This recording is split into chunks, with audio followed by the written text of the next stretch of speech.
एक राजकुमारी की कहानी। बहुत समय पहले की बात है। एक सुंदर और शांतिपूर्ण राज्य में एक राजा और रानी रहते थे। उनके महल में हर जगह खुशियां थीं, लेकिन एक चीज की कमी थी, उनकी कोई संतान नहीं थी।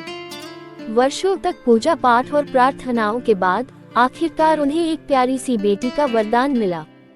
उसका नाम उन्होंने रूपवती रखा।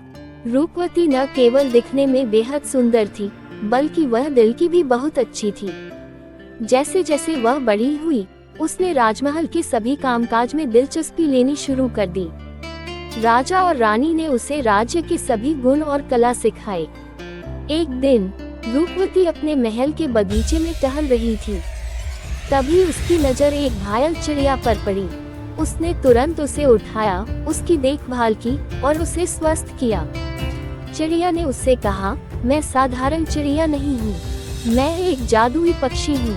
तुमने मेरी मदद की है, इसलिए मैं तुम्हें एक वरदान देती हूँ। जब भी तुम्हें मदद की जरूरत होगी, बस मेरा नाम लेकर पुकारना। राजकुमारी को ये जानकर आश्चर्य हुआ, लेकिन उसने चिड़िया का धन्यवाद किया और उसे आजाद कर दिया। कुछ समय बाद एक शत्रु राज्य के राजा ने उनके राज्य पर हमला कर दिया। राजा और रानी परेशान थे।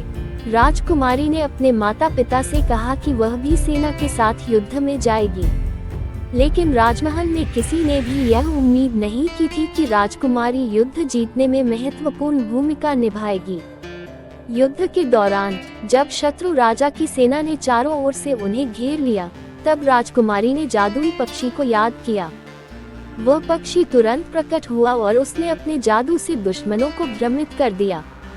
राजकुमारी ने इस अवसर का लाभ उठाकर दुश्मनों को हराया। युद्ध के बाद पूरा राज्य राजकुमारी की बहादुरी की सराहना करने लगा। राजा ने घोषणा की कि रूपवती न केवल उनकी बेटी है, बल्कि एक सच्ची योद्धा और योग्य शासक भी है। इसके बाद रूपवती ने राज्य को आगे बढ़ाने के लिए कई अच्छे काम किए और सबके दिलों में अपनी जगह बनाई। वह सदा के लिए अपनी प्रजा की प्रिय बनी रही। इस प्रकार राजकुमारी रूपवती ने न केवल अपने परिवार का बल्कि पूरे राज्य का गौरव बढ़ाया।